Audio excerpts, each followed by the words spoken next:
Крымское утро продолжается в эфире радио Крым Реалии, а эфир радио Крым Реалии продолжается на средних волнах на частоте 648 АМ. Также продолжается эфир на странице Крым Реалии в Facebook и на канале Крым Реалии в YouTube. Заходите на эти площадки, ставьте лайки, комментируйте происходящее в нашем эфире.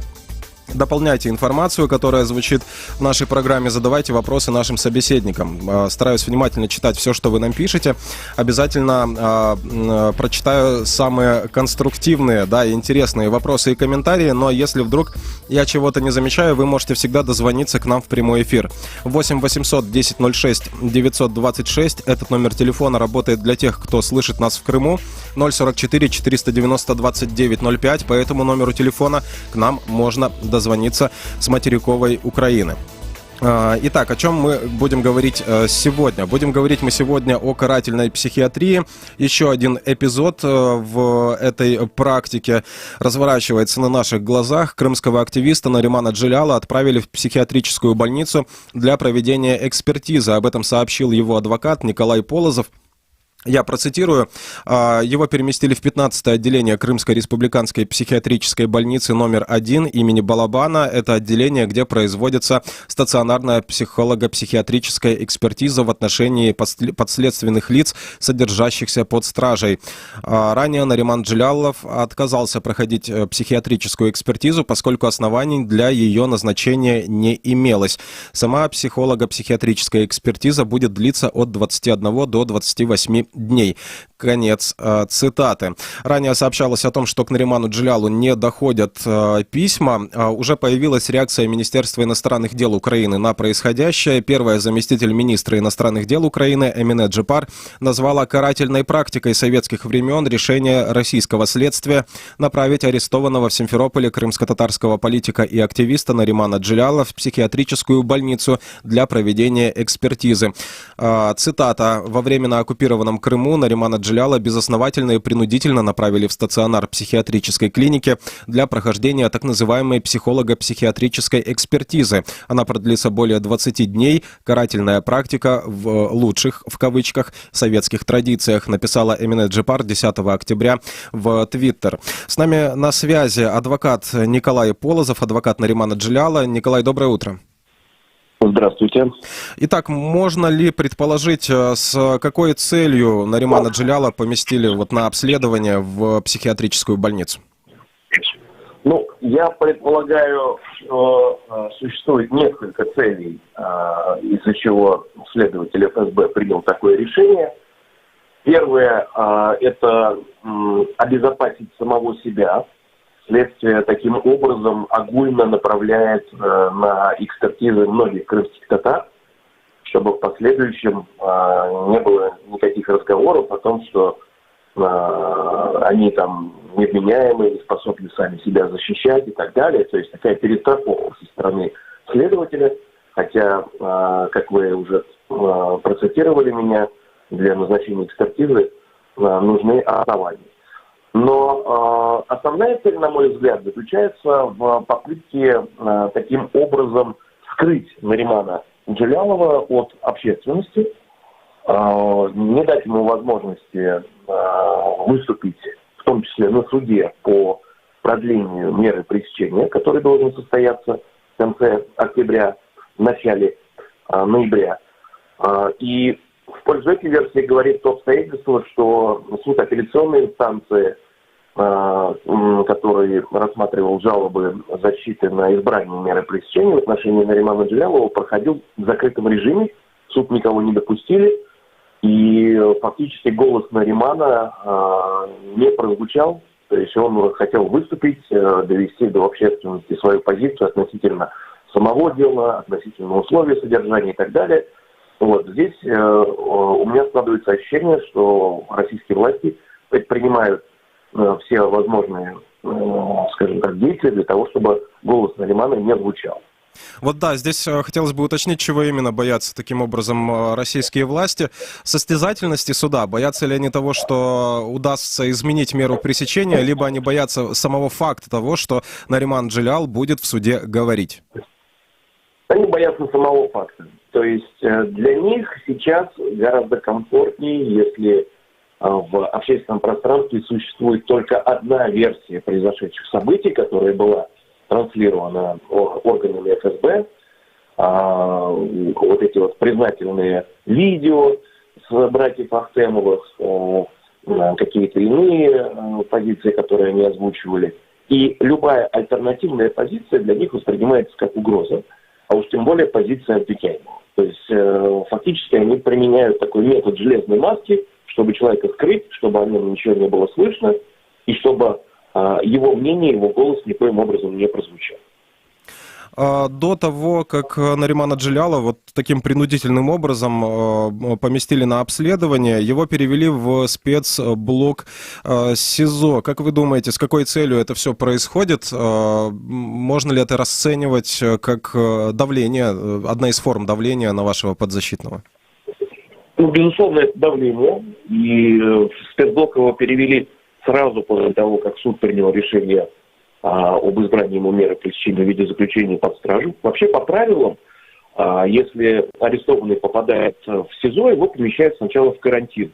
Это некая общая камера. В карантин попал Азиз Ахтемов, в карантин попал Асан Ахтемов, а Наримана Джилялова сразу спрятали в спецблок, где нету никакого взаимодействия не только с внешним миром, но даже с соседними камерами практически никакого общения у них нету.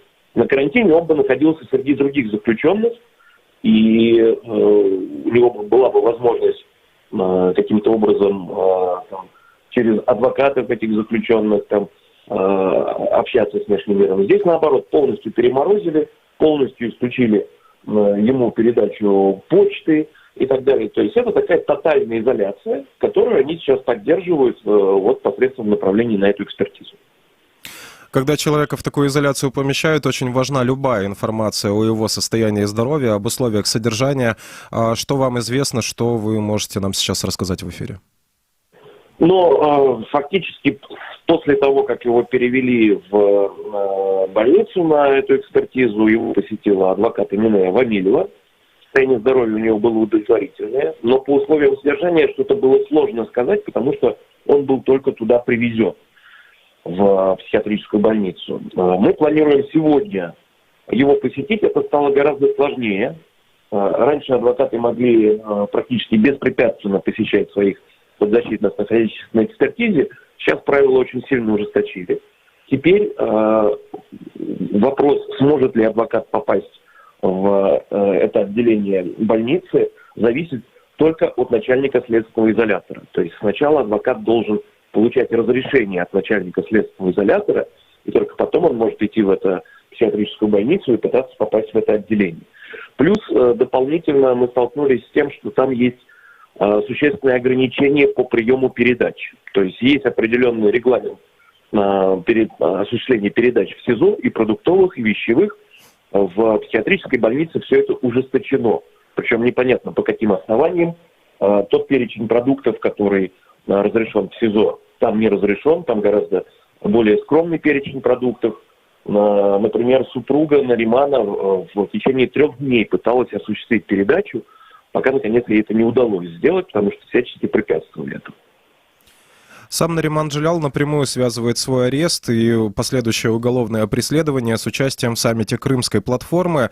И в связи с этим такой вопрос. Ощущается ли вообще внимание к этому делу со стороны Украины, со стороны международного сообщества, тех государств, которые принимали участие в Крымской платформе? Ну, мы действительно видим заявления и украинских властей, в том числе Министерства иностранных дел.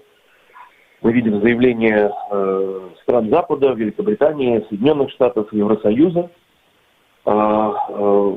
Сказать о каких-то более действенных, чем заявления в выражении озабоченности и так далее, каких-то мерах, пока, наверное, мы не можем. То есть мы ничего подобного не наблюдаем. Вместе с тем, то, что это дело находится на таком пристальном внимании западного истеблишмента, конечно, это тоже очень важно. И ко мне обращались представители комиссара Совета Европы по правам человека Дуня Миятович. Будем взаимодействовать по мере того, насколько позволяет подписка о неразглашении, будем информировать о тех событиях, которые происходят в этом деле. Спасибо вам за комментарий. Напомню, что с нами на связи был адвокат Николай Полозов. Будем внимательно следить, в том числе и за тем, получится ли навестить Наримана Джиляла сегодня в психиатрической больнице. Следите вместе с нами. Можете отслеживать эту информацию и на сайте Крым Реалии. Я напомню номер телефона, по которому можно присоединиться к нашему эфиру. Если вы слышите нас в Крыму, звоните нам по телефону 8 800 10 06 926. По этому номеру, я еще раз напоминаю, можно дозвониться к нам из Крыма, звонки бесплатны. Из соседней России тоже можно к нам по этому телефону дозвониться. С материковой части Украины вы можете дозвониться к нам в студию по телефону 044 490 2905. Также я напоминаю, что мы ведем прямую трансляцию на канале Крым Реалии в YouTube и на странице Крым Реалии в Facebook. Комментируйте там эфир. Я стараюсь читать все ваши комментарии, наиболее конструктивные постараюсь озвучить в нашем эфире. Но если вдруг вы считаете, что я вашего мнения незаслуженно не заметил, или вы хотите просто принять участие в нашем эфире, выразить свою точку зрения относительно той темы, которую мы обсуждаем, звоните нам 8 800 10 06 926. К нашему разговору подключается Дарья Свиридова, первый заместитель постоянного представителя президента Украины в Автономной Республике Крым и городе Севастополе, представитель офиса Крымской платформы. Дарья, доброе утро. Доброго ранку. Итак, мы уже говорили об этом вкратце с Николаем Полозовым. Сам Нариман Джилял и множество спикеров с материковой части Украины говорят о том, что уголовное преследование Наримана Джиляла и других крымских татар в Крыму, которые были задержаны 3 и 4 сентября, оно напрямую связано с участием Наримана Джиляла в саммите Крымской платформы. Да, это такая своеобразная месть российского руководства, российских силовиков, которые сегодня орудуют в Крыму, за его участие в этом саммите. Какой была или какой является реакция участников Крымской платформы на эти задержания, на то, что происходит сейчас с Нариманом Джиляловим? Безумовно, я хочу ще раз підтвердити, що і затримання Нарімана Джилялова, і інших українських татар по цій справі безпосередньо однозначно, і на нашу думку, є реакцією окупаційної влади і фактичним покаранням за участь в саміті постановчому Кримської платформи. Власне, Наріман Джилялов був один з тих людей, хто виступав навіть на відкритті офісу Кримської платформи, який зараз діє на базі представництва. І його виступ чули і учасники, і президент, і голови делегації, які брали участь, і, власне, президент України. І реакція від всіх була майже одразу. І, по-перше, це шок, тому що багато лідерів особисто його бачили, і чули, і розуміли, хто ця людина. І, безумовно, там в перші ж дні затримань ми особисто зв'язувалися з нашими партнерами, і багато і представників посольств країн зробили заяви на підтримку Нарімана Джилялова і, власне, засудженням дій окупаційних щодо його незаконного, очевидно, політично мотивованого переслідування.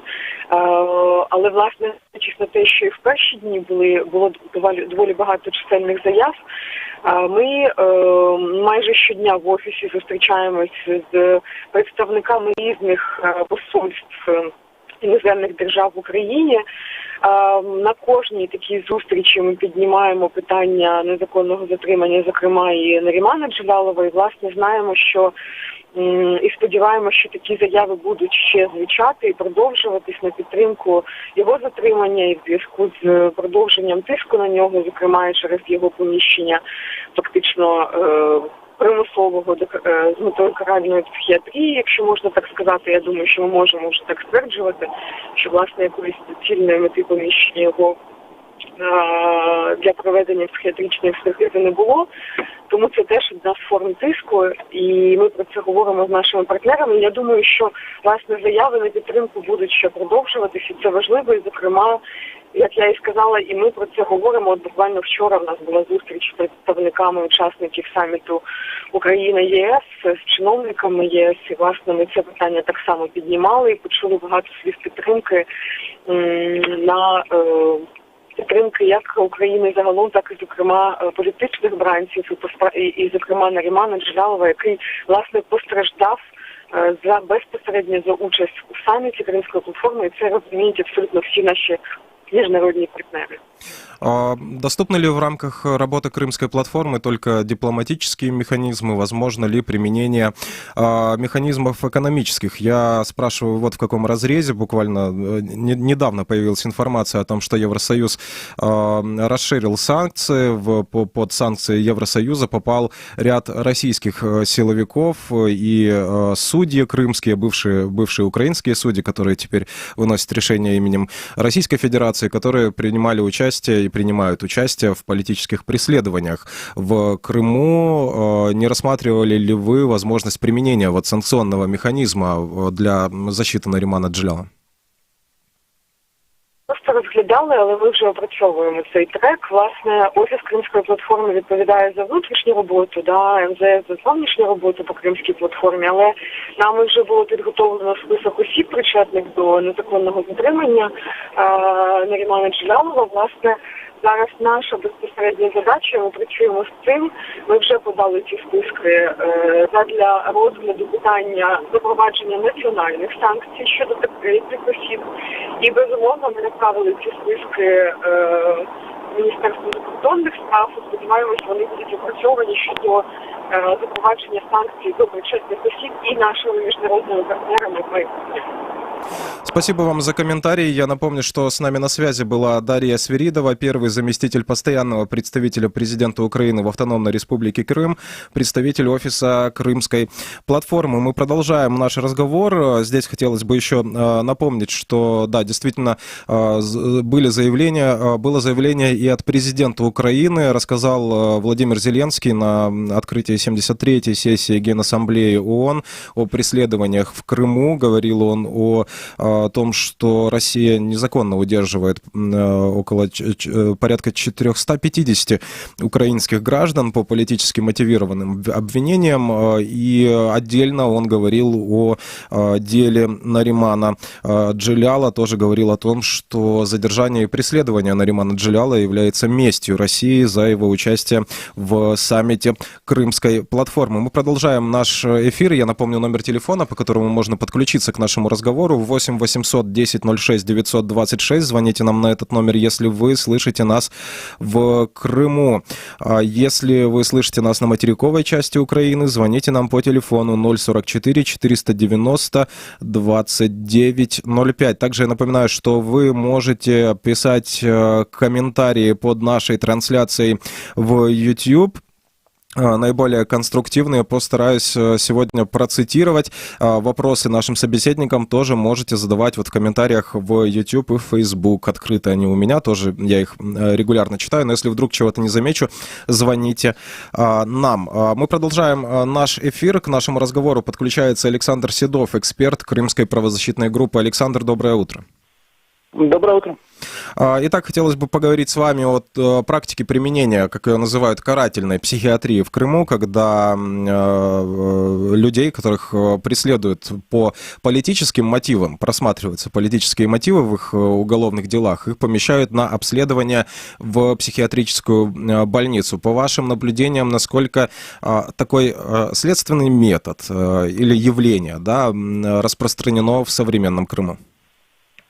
Достаточно часто. То есть мы зафиксировали не менее 49 случаев помещения людей на экспертизу в психиатрическую больницу. Это только в рамках политически мотивированного преследования. То есть это касается как тех, кто уже был лишен свободы, то есть находился в СИЗО, так и тех, кто находился, например, под домашним арестом, и их фактически лишали свободы, таким образом помещая на месяц в психиатрическую больницу. В принципе, первый случай, который нам зафиксирован, это случай в отношении Ильи Умерова в августе 2016 года, когда человек, который находился под домашним арестом, на 3 недели поместили в психиатрическую больницу. Или случай уже недавний, это около года назад, когда Александра Сизикова посадили в психиатрическую больницу, человек, который инвалид по зрению, он слепой, находится под домашним арестом, его поместили в психиатрическую больницу на месяц. Ему там единственный, кто мог помогать, это сотрудник психиатрической больницы, то есть и он переживал, что как мусульманин, чтобы чем его кормят, чем его колят, потому что он не знал, какие именно препараты в него вводят во время, или это анализ, это введение препаратов. То есть, опять же, это один из вариантов лишения свободы. Но кроме самой психиатрической экспертизы, когда людей временно помещают в больницу, то есть есть вариант более классических советских, то есть когда человека через суд признают больным и помещают туда на постоянной основе. Есть один человек, Юнус Машарипов, который помещен в психиатрическую больницу решением суда, и сроки его освобождения неизвестны, потому что там по решению суда раз в год будет просто выноситься решение управления нахождения, и это вот очень классический метод, как советский. А карательной психиатрии, когда человека помещают вместо того, чтобы помещать в места лишения свободы, их помещают в психиатрическую больницу. То есть это один из вариантов таких, в том числе используется в Крыму. Я передам вам вопрос от нашего радиослушателя или радиозрителя, потому что этот вопрос задан в комментариях под нашей трансляцией на YouTube. Человек под ником Дмитрий Бреннер пишет, я процитирую только конструктивную часть вопроса, потому что вторая часть содержит нецензурную лексику, что не красит, конечно, позицию этого человека. Вот цитирую. «Что-то я не понял, от чего такой кипиш. Такая экспертиза, обычное дело, к, в кавычках, карательной психиатрии никакого отношения не имеет». Так вот, обычное ли это дело помещения подозреваемого, да, вот с таким статусом люди в психиатрическую больницу? Нет, это необычно, это УПК Российской Федерации, которую оккупационные власти применяют и в Крыму, не предусматривает обязательно помещение при вот каких-либо статьях. То есть человека помещают на такую экспертизу по решению следователя. По ходатайству следователя принимает решение суд. Но поскольку суды не являются независимым органом на оккупированной территории, они всегда выполняют ходатайство следственных органов Российской Федерации. И в данном случае, то есть, применяется он в отношении именно в основном политически мотивированных преследований, то есть, и это не является стандартной процедурой. Это является именно наказанием, методом давления на людей, которых преследуют. То есть, в том числе, если можно посадить человека на месяц в психиатрическую больницу, почему бы этого не сделать? Их сажают только потому, что их преследуют в рамках политически мотивированных статей. То есть, потому люди-то преследуемые, это не только тех, кого обвиняют в терроризме, потому что, да, подавляющее большинство тех, кого помещают, это люди, которых обвиняют по крымских мусульмане, которых обвиняют по террористическим статьям. Но это вот сейчас вот Нариман Джелял, которого обвиняют в подготовке диверсии. То есть это не террористическая статья. Есть люди, которых помещали туда за публикации в социальных сетях. То есть это вообще, то есть, Ильмир Умеров, он преследовался за высказывание. Это вообще другой класс, то есть это нарушение свободы слова.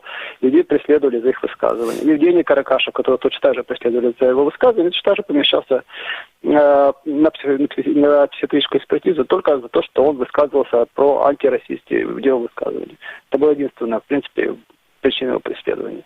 И это не является практикой, это не является стандартной процедурой для всех. То есть это именно способ давления на людей, которых преследуют в рамках политически мотивированного преследования. Перед этим эфиром, оставайтесь, пожалуйста, с нами на линии, перед этим эфиром мы связались с заместителем председателя Меджлиса крымско-татарского народа, бывшим политзаключенным Ильми Умеровым. Его преследовали в Крыму российские силовые структуры за его слова о том, что Крым – это Украина, и о том, что необходимо ужесточать санкции против России за нарушение международного права. Ильми Умерова в 2016 году также поместили на обследование в ту же психиатрическую больницу, и на тот момент это был первый случай вот такого откровенно политического карательного применения психиатрии в аннексированном Крыму, после которого такой следственный прием был поставлен на поток. По результатам обследования никаких отклонений у Ильми Умерова выявлено не было, но сам бывший политузник говорит, что в этих условиях не мудрено сойти с ума и здоровому человеку. Давайте послушаем. Они проводили экспертизу, есть ли у меня какие-то психиатрические заболевания. Как будто нормальный человек не может занимать иную позицию. Пока я там находился, я расспрашивал у сотрудников, которые давно работают, и как бы для себя сделал вывод, что после развала Советского Союза, во времена независимой Украины, в Крыму, не было политических пациентов, если так можно сказать. Я был первый. Формально это была экспертиза. Фактически это было действие, направленное на то, чтобы сломать человека, согнуть. Все вместе взятое я назвал, еще находясь в клинике, одной большой пыткой, потому что меня поместили в отделение, где находилось 100 больных. Был непосредственный контакт с больными, то есть любой из них мог в любое время подойти, заговорить или придираться. Чтобы понятно было, это 9-е отделение, так называемое, в психиатрической клинике. Там находятся больные пожизненно. Большинство из них по 15, 16, 20 лет уже находятся в этом отделении, а ты месяц побудешь и уйдешь. Я старался не вникать и не вмешиваться в процессы, которые там происходят. Издевательство над больными, издевательство, может, немножко громко сказано. Отношение к больным такое пренебрежительное, со стороны, особенно санитаров, грубые, все время маты, и я среди них. Вот это самое большое давление оказывало, что через несколько дней себя сумасшедшим начинаешь чувствовать. Учитывая, что меня забрали в эту клинику из другой больницы, я с гипертоническим кризом попал в 7-ю горбольницу в Симферополе. Ко мне было немножко иное отношение, чем сейчас. После меня всех, кто проходит по делу Хизбут Тахрир или так называемые вымогатели, если помните, всех пропускали уже как конвейер. Нариман переведен в эту клинику из СИЗО. У него, скорее всего, не будет, кроме адвоката, ни свиданий, ни связи. С одной стороны, чтобы надломить волю человека, с другой стороны, чтобы другим неповадно было. Устрашающие цели, чтобы иначе не мыслили, чтобы инакомыслия не было. Ну а самое главное, конечно, это воздействие на конкретного человека. У Наримана статья очень страшная, сроки большие. И он на этом фоне, находясь в следственном изоляторе, без никаких контактов с внешним миром, кроме как через адвоката, и то умудряется по-своему бороться за права крымско-татарского народа. Напомню, что это были слова Ильми Умерова, заместителя председателя Меджлиса крымско-татарского народа, бывшего политзаключенного, который тоже прошел через вот этот элемент карательной психиатрии в Крыму. Я напомню, что с нами на связи Александр Седов, эксперт крымской правозащитной группы. Александр, давайте как-то резюмируем наш разговор, вот с учетом того, что нам в комментарии рассказал Ильми Умеров. То есть вот это применение карательной психиатрии, это как элемент давления, да, на тех людей, которых обвиняют в Крыму по политически мотивированным делам. Но вот заявил человек о том, что Крым — это Украина, и к России нужно применять санкции. И тут же российское следствие, получается так, что публично, да, потому что новости об этом расходятся, начинает сомневаться в ментальном здоровье этого человека. Понятно, никто не сомневается в ментальном здоровье, то есть, потому что люди все общаются, то есть, и как потом общаются те, кто выходил из психиатрической больницы после экспертизы, врачи не понимают, зачем этих людей отправляют на экспертизу. А фактически, в нормальном судопроизводстве должны быть основания, судья должен видеть какие-то основания, что человек, да, действительно нужно проходить, потому что он должен какое-то поведение соответствующее. Как я сказал, на оккупированной территории достаточно ходатайства следователя, то есть, и отправьте его в больницу на месяц, на 3-4 недели. Соответственно, это исключительно инструмент давления со стороны следствия, и молчаливого согласия судейских так называемых органов на оккупированной территории. Это никто не сомневается в их здоровье. Ни следователь, ни судья, ни, разумеется, ни сами обвиняемые. Потому что люди, с кем они общаются, то есть и в суде они ведут себя абсолютно адекватно. Поэтому сомневаться в психическом здоровье нет никаких причин. Это исключительно элемент давления на человека для того, чтобы унизить его морально, подавить его морально, поскольку вместе с нахождением в психиатрической больнице среди других реальных больных это очень тяжелое психологическое испытание.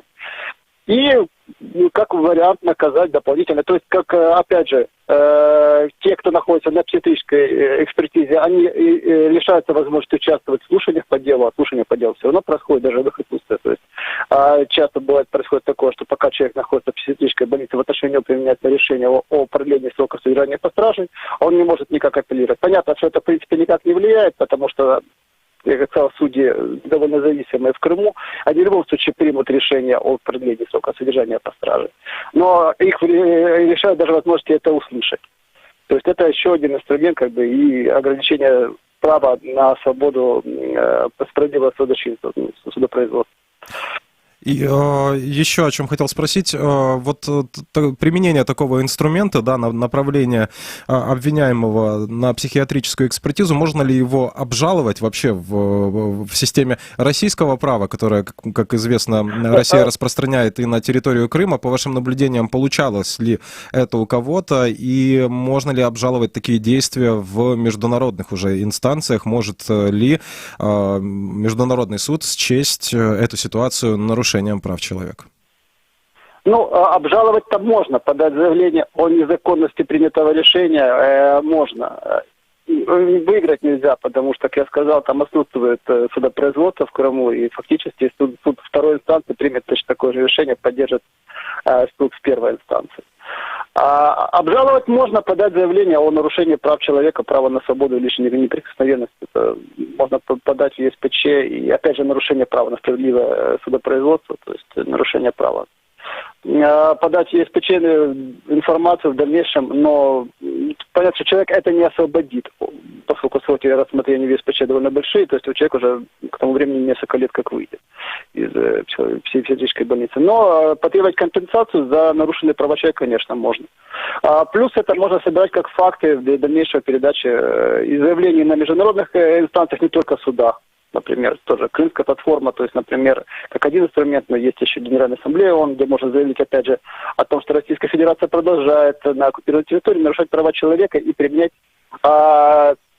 психиатрическую экспертизу как инструмент давления на политических заключенных. И это может быть основанием для усиления санкций в отношении Российской Федерации, которая продолжает нарушать права человека на оккупированной территории. И для информации с зарубежными странами не только на уровне ООН, но и с каждым конкретно, то есть государством, информирование его о том, что необходимо все-таки более пристальное внимание обращать к ситуации, которая происходит на оккупированной территории. Спасибо вам за беседу. Я напомню, что с нами на связи был Александр Седов, эксперт Крымской правозащитной группы. Напомню, что говорим мы о деле Наримана Джеляла в частности и о применении карательной психиатрии в современном Крыму в целом. Напомню, что вы можете писать комментарии под нашей трансляцией, которую мы ведем на странице Крым Реалии в Facebook и на канале Крым Реалии в YouTube. Вы можете дозвониться к нам в студию 8 800 10 06 926. Звонки на этот номер бесплатные для тех, кто хочет дозвониться к нам из Крыма. С материковой части Украины к нам можно дозвониться по телефону 044 490 2905. Итак, мы продолжаем наш разговор, и к нашему разговору подключается Александр Подробинек, российский правозащитник, диссидент. Александр, доброе утро. Доброе утро. Итак, говорим мы сегодня о применении так называемой карательной психиатрии в Крыму, и наши предыдущие собеседники, с которыми мы разговаривали до вашего включения, обратили внимание на то, что вот такие методы, да, как принудительная психиатрическая экспертиза, они применяются к тем людям, у которых неправильные с точки зрения российских властей взгляды на принадлежность Крыма или неправильные религиозные взгляды. Вот насколько это можно действительно назвать инструментом карательной психиатрии, и насколько это похоже на ту карательную психиатрию, которая существовала в Советском Союзе? Это действительно похоже в какой-то мере на ту систему, которая существовала в Советском Союзе. Но я бы сказал, что это скорее не карательная психиатрия, а карательная система и карательное отношение к политическому инакомыслию. Потому что, строго говоря, карательная психиатрия начинается с момента вынесения врачами-психиатрами диагноза, который требуют от них органы госбезопасности, да, когда они начинают злоупотреблять своим профессиональным долгом. А помещение на стационарную психиатрическую экспертизу в рамках обычного уголовного дела, я подчеркиваю, обычного уголовного дела, это обычная и нормальная процедура, которая заслуживает того, чтобы она существовала действительно в отношении психических больных. Другой вопрос, что карательные органы, госбезопасность, которая не была реформирована после падения Советского Союза и поддерживает те же традиции и методы, что и в советское время, прекрасно помнят о том, что это очень удобный способ борьбы с политическим инакомыслием, и почему бы его не попробовать. Они его пробуют. У них до сих пор, по крайней мере в Крыму, ничего с этим не получалось, потому что в отношении политических инакомыслящих критиков российского нынешнего режима заключения об их невменяемости принято не было. Врачи пока что ведут себя достаточно лояльно по отношению к своей профессии. Но сам факт того, что госбезопасность пытается направить следствие по такому пути, конечно, вызывает тревожные ожидания и подозрения в том, что такой инструмент политических репрессий может вернуться в нашу жизнь как повседневность. Вот, по сути, здоровый человек, да, помещается почти на месяц, до 28 дней может длиться эта экспертиза, вот в окружении людей, ну, среди которых наверняка есть люди с серьезными психическими проблемами, наверное, болезнями. Как это можно расценивать? Это неприятное испытание, но я вам скажу, что тюремное заключение, лагерное заключение, оно немногим лучше этого. Это испытание, которого лучше было бы избежать. Ну, тюрьма вообще вещь не сладкая, скажем так. Но для людей, которые не привыкли к этому, да, это может быть, ну, я не скажу, что это прямо вот они должны сломаться на этом, да. Но это тяжелые переживания. Но я убежден, что для Наримана Джалялова это тяжелым испытанием не будет. Он человек мужественный, твердый и способен это перенести. Ильми Умеров, который в 2016 году прошел через такое же обследование, в комментарии для Крым Реалии, которые мы слушали, перед этим сказал о том, что после того, как он пообщался с медперсоналом, он пришел к выводу о том, что вот его случай в 2016 году, он стал в Крыму первым с момента распада Советского Союза, когда человека по политически мотивированным обвинениям помещают на обследование в психиатрическую больницу. И вот в связи с этим такой вопрос. Это вот то, что мы сейчас наблюдаем в Крыму, это исключительно крымская такая ситуация или это практика, которую применяют в России и, соответственно, она появилась в Крыму, которую Россия в данный момент контролирует? Нет, это, разумеется, не только крымская практика, это практика общероссийская. По-видимому, дело Ильми Умерова в Крыму действительно было первым для Крыма. Но, вообще говоря, такие случаи бывали раньше, по болотному делу, по разным другим делам. Людей пытались определить психиатрические больницы на принудительное лечение, признав их невменяемыми. В каких-то случаях это были действительно больные люди, в каких-то здоровые. Но вопрос ведь не в этом, а в том, насколько обосновано принудительное лечение. Пусть даже это и больной человек. Но каковы обвинения и насколько они заслуживают принудительного лечения, это другой вопрос. Но такая практика постепенно возвращается в нашу жизнь, и иного быть не может. Потому что в нашу жизнь возвращаются все инструменты советской политической системы. Потихоньку, один за другим, полегоньку, но достаточно надежно. И, конечно, следует ожидать, что система карательной психиатрии сначала будет пробоваться на зуб, как говорится, да, а потом войдет в нашу систему, если мы, общество, ничего не изменим в этой стране.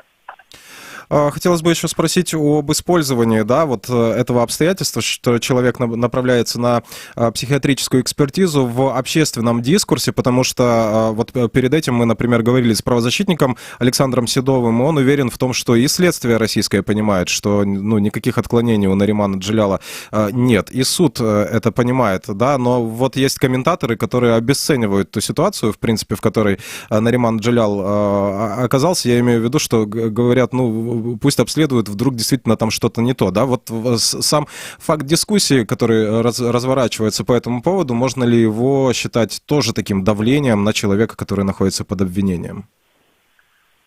Слушайте, мы все находимся под каким-то давлением. Кто бы что бы ни сказал, это будет какое-то, можно расценить как какое-то давление. В отношении Наримана Джелялова или других политических противников путинского режима, я не думаю, что это серьезное воздействие оказывает. Это больше оказывает воздействие на общество, на людей, которые слышат о политических репрессиях и думают, что посадили одного человека на месяц в психбольницу. Да? Люди не очень склонны выдаваться в детали процесса, и они думают, что это есть его дальнейшая тюремная судьба. И, конечно, это вызывает в людях опасения, что они могут пойти по тому же пути, если выскажутся против. Это, знаете, это же государственный терроризм.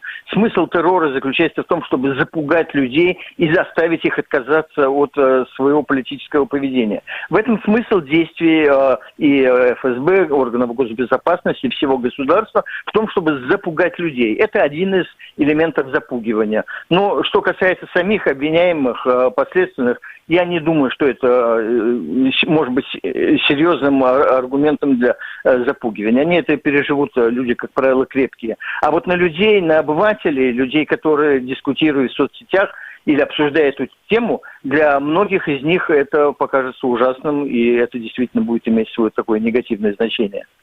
Спасибо вам за беседу. Я напоминаю, что с нами на связи был Александр Подробинник, российский правозащитник, диссидент. Говорили мы сегодня о использовании так называемой карательной психиатрии в Крыму. Как сказал один из наших собеседников, что еще не в полной мере, да, как эта карательная психиатрия в таком виде, в каком она существовала в Советском Союзе. Поговорили мы о том, кого направляют на карательную психиатрию, на психиатрическое обследование в рамках так называемых следственных действий и с какими целями это может происходить. Если вам есть что добавить к этому разговору, вы можете написать нам на редакционную почту, дозвониться к нам по номерам телефонов, которые я неоднократно называл в нашем эфире. Вкратце напомню историю дела Наримана Джелялова. Как я уже говорил, сам он связывает свое задержание и последующее уголовное преследование с участием в саммите Крымской платформы. Был задержан Нариман Джелялов 3 и 4 сентября 2021 года, когда в Крыму прошли обыски и задержания. Были задержаны 5 человек. 6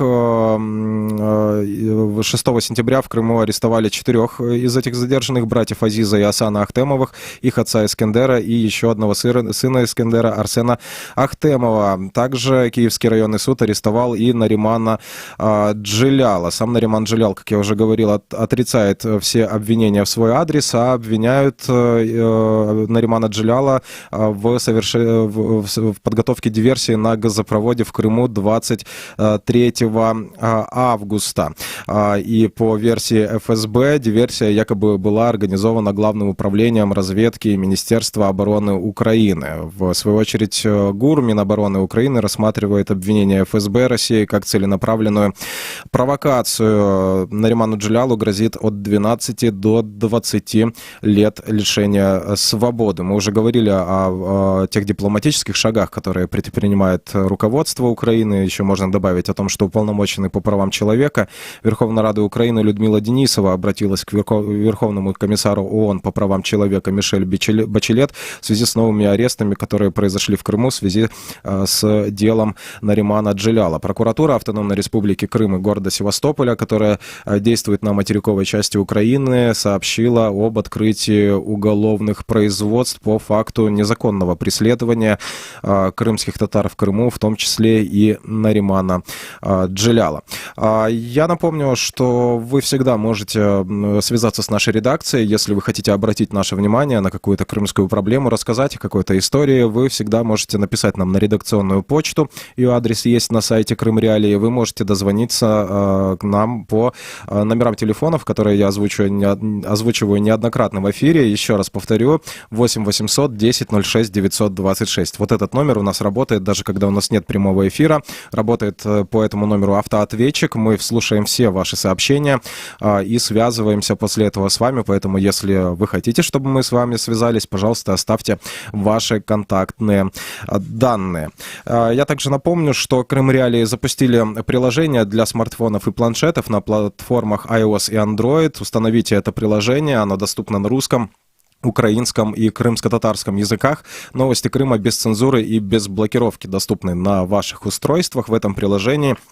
Вы можете слушать и наши эфиры, а расписание их такое: в 13:00 «Крымский вопрос» с Александром Янковским, в 18:15 вечернее шоу «Радио Крым Реалии». Буду слушать и смотреть вместе с вами их и я, а встретимся мы уже в пятницу утром. Всего доброго.